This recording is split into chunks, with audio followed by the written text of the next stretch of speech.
যুক্তরাষ্ট্র ইসরায়েলের বন্ধু, ইসরায়েলের অবস্থা খারাপ। যুক্তরাষ্ট্র ইউক্রেনের বন্ধু, ইউক্রেনের অবস্থা খারাপ। যুক্তরাষ্ট্র তাইওয়ানের বন্ধু, তাইওয়ানের অবস্থা খারাপ হইতে আর সময় লাগবে না। এখন দেখেন যুক্তরাষ্ট্র আমাকে হতভাগা বাংলাদেশের বন্ধু। আমাকে যে কপালে কী আছে শুধু আল্লাহই জানে, আর কেউ জানে না। ওই যুক্তরাষ্ট্র ওনার বন্ধু বললে উনি খুশি হওয়ার কিছু নাই। আপনার অজাগর সাপ যদি কারো বন্ধু হয় এতে খুশির কিছুই থাকে না। দেখেন ওনার দ্বিতীয় বর্ষা হইল গিয়া সমন্বয়ক। সমন্বয়ক শব্দটা এখন রীতিমতো বিষাক্ত। দেখেন এমন কিছু আছে যা আওয়ামী লীগ করছে এরা করে না। আওয়ামী লীগ সরকার যা যা কিছু কইরা টেররিস্ট হয়েছে, মাফিয়া হয়েছে বা সন্ত্রাসী বা স্বৈরাচার হয়েছে, তার সব কিছুই এই সমন্বয়করা এখন করে। ওরা মনে চাইলেই তো কেউরে টিসি দেয়, কেউরে বদলি করে, কেউরে আলটিমেটাম দেয়। আপনার ওই পুলিশটা এদের কাছে এরকম মাফ চাওয়া লাগে। এরা সেনাবাহিনীর সাথে বিভিন্ন সময় তর্কে জড়ায়। এরা কেউরে তো মানুষই মনে করে না। আপনার সমন্বয়ক এখন রীতিমতো মনে হয় আলাদিনের প্রদীপ। এরা যা চায় তাই হয়ে যায়, বুঝছেন। এই সমন্বয়ক শব্দটা এখন আমাদের কাছে খুবই বিষাক্ত এবং ডেয়ারিং লাগে। ভালো লাগে না এই সমন্বয়কের রাজনীতি। দেখেন বাংলা একটা প্রবাদ আছে যে খোঁজা দুধে ফোলাইন বাঁচে না। এই সমস্ত অন্তর্বর্তী বর্তমানকালীন সরকার দিয়া দেশ মোটেও চলবো না। ওনার উচিত এখন ওই আপনার কোনো একটা উসিলা দিয়া দেশের হাল ছাইরা চলে যাওয়াটা। ওনার দ্বারা দেশ চালানো একেবারেই সম্ভব হইব না। উনি যদি ভদ্র আর জ্ঞানী লোক হন, উনি চলে যাওয়াটাই বেটার। দেখেন ওই ওনার যথেষ্ট সম্মানও আছে, টাকা পয়সাও আছে।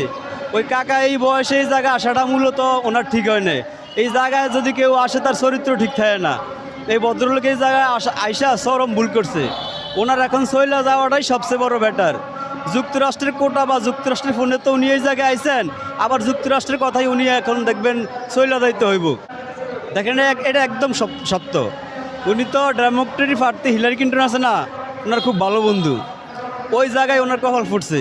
এখন প্রধানমন্ত্রী হয়েছে, হোয়াইট হাউসে যাইব নতুন করে ট্রাম্প, মানে রিপাবলিকানরা। অন্ত ওনার শুধু রেড অ্যালার্ট আসতেই থাকবো। ওনার শুধু এখন দেখবেন নিষেধাজ্ঞা, আপনার স্যাংশন, সেনাবাহিনী, র্যাব সব কিছু নিষেধাজ্ঞা দিতেই থাকবে যুক্তরাষ্ট্র। বাইরে যুক্তরাষ্ট্রটা মাফিয়া। ওনার যুক্তরাষ্ট্রের ফোনে উনি এই জায়গায় আইসে, আবার যুক্তরাষ্ট্রের ফোনেই উনি ব্যাগ চলে যাইতে হইব। এই জন্য ভদ্রলোক যদি বোঝে এই যে যাইতে হইব, তাহলে কোনো একটা উসিলা দিয়ে উনি কিন্তু ওনার চলে যাওয়া উচিত, কারণ ওনার যাইতেই হইব। দেখেন এই যে সমন্বয়কের কথাটা আমি আবার বলি। সমন্বয়ক আপনার যদি আপনি রাজনীতি বোঝেন বা যদি আপনার জ্ঞান থাকে, তাহলে আপনি বিশ্বাস করতে হইব যে বাংলাদেশে আওয়ামী লীগও বড় দল, বিএনপিও বড় দল। কিন্তু এই সমন্বয়ক আছে কোনো দলই দল না, সব এরা, মানে এরা পুরো বাংলাদেশটারে লিড দিব। এরা বাংলাদেশের মা বাপ যা বলেন সবই এই সমন্বয়করা।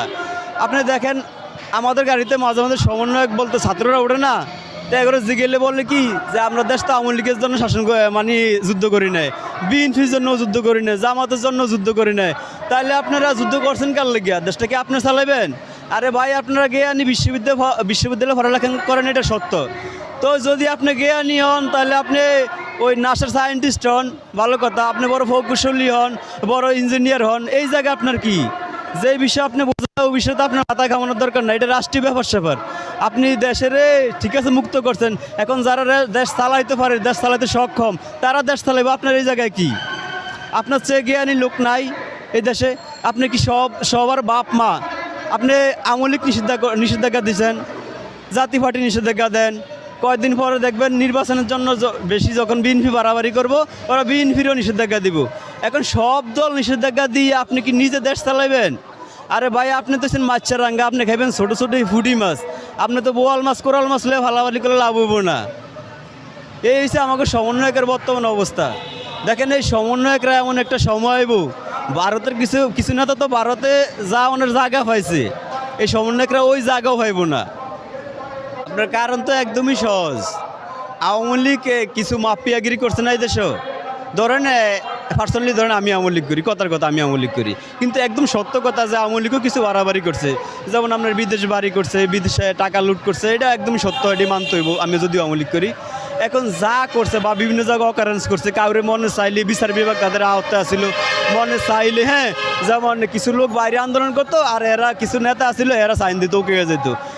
একদম ঠিক তেমনই ছাত্ররা আন্দোলন করে আর রাষ্ট্রীয় যারা বড় বড় দায়িত্বে আছে তারা শুধু সাইন দেয়, মানে ওই আওয়ামী লীগের মতোই। দেখেন আপনি একজন বেনামাজি অন্য একজন বেনামাজির কোনো দিনও নামাজি বানাইতে পারে না, আগে নিজে ভালো অন্ত পরে আরেকজনের নামাজি বানাইতে যান। আওয়ামী লীগ মাফিয়া আপনারা কি? আপনারা তো মাফিয়া, আপনারা তো আওয়ামী লীগের খেলাতো ভাই। তো এই আপনি আওয়ামী লীগ যদি টেরিস্ট হয়, আপনারা তো টেরিস্ট, আপনারা তো মাফিয়া, আপনারা তো স্বৈরাচারী। এমন কি আছে আওয়ামী লীগ করছে যেটা আপনারা করেন না? সবই তো করেন আপনারা। এই আওয়ামী লীগ তো নিষেধাজ্ঞা দেয়, তাই বলছে তো নিষেধাজ্ঞা দিব কিন্তু দেয় নেই। কিন্তু আপনারা তার চেয়ে উদ্যোগ, আপনারা তো নিষেধাজ্ঞা দিয়েই দিচ্ছেন। আওয়ামী লীগের দিচ্ছেন, জাতীয় পার্টির দিচ্ছেন, বিএনপি সামনে বাড়াবাড়ি করবো, নির্বাচনের জন্য অবশ্যই বাড়াবাড়ি করবো, বিএনপি একটা রাজনৈতিকভাবে বড় দল। হ্যাঁ, আপনার কদিন বাদে ছাত্ররা দায়িত্ব নিব, একটা দল গঠন করবো, তারা আবার দেশ চালাইবো। মানে আমরা এত পাগল হয়েছি, আমরা আবার এটা বিশ্বাস করতে হইব কি? আমার কি পাগল হয়েছেন? আর এরা নির্বাচন করবো, 300 আসনে প্রার্থী দিব। আপনার জাকের পার্টিও তো 300 আসনে প্রার্থী দেওয়ার যোগ্যতা আছে, কিন্তু ছাত্রকে 300 আসনে প্রার্থী দেওয়ার যোগ্যতা আছে। ছাত্ররা বাংলাদেশের 300 আসনের মধ্যে যদি নির্বাচন করে, আমার মনে হয় না যে কোনো জায়গাতে একটা আসন পাইব।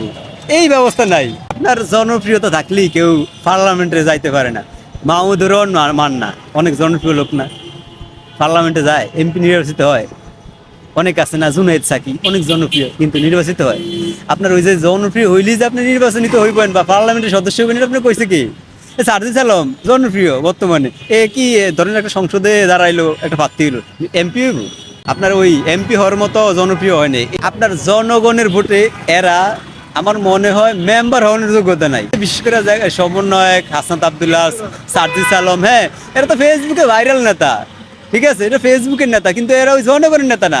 আপনি মাঠে যান, ওই এলাকা নির্বাচনী এলাকা আছে না, প্রত্যেকের নির্বাচন দাঁড়াই তখন যদি আসন পাইছে আপনি ওই সময় আবার জিকে, আরে ভাই হিরো আলম আছে না, হিরো আলমের পিছনে অনেক মানুষ দৌড়ে, ঠিক আছে, মূলত মানুষের টোল করে, হ্যাঁ টোল করে।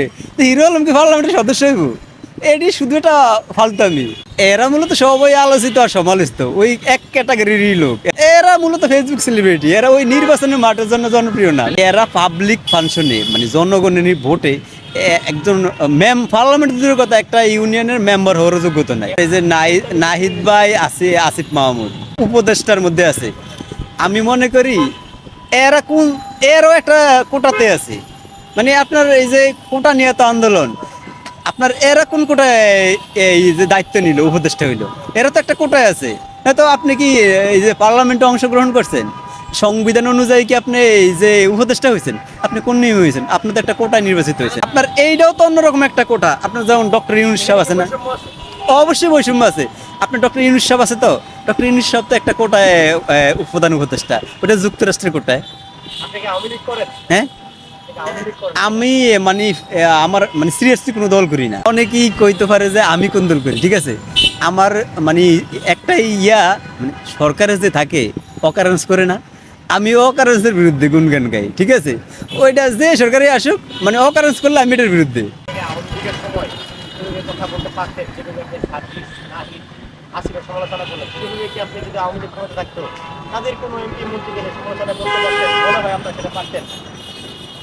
আমার মনে হয় না।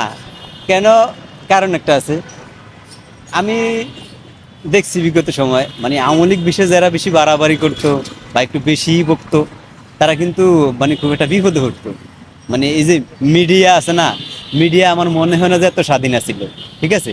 আমি যদি আজকে কিছু বলতাম আওয়ামী লীগের সময়, আমার মনে হয় ডিবি হারুন ছাড়তো না, ঠিক আছে। কই যাওয়ান লাগতো আমি নিজে জানি না, তবে একটা একটা পজিটিভ একটা দিক আছে যে আসলে স্বাধীন, মানে মনের আবেগ বা মনের অভিরুচি প্রকাশ করা যায়।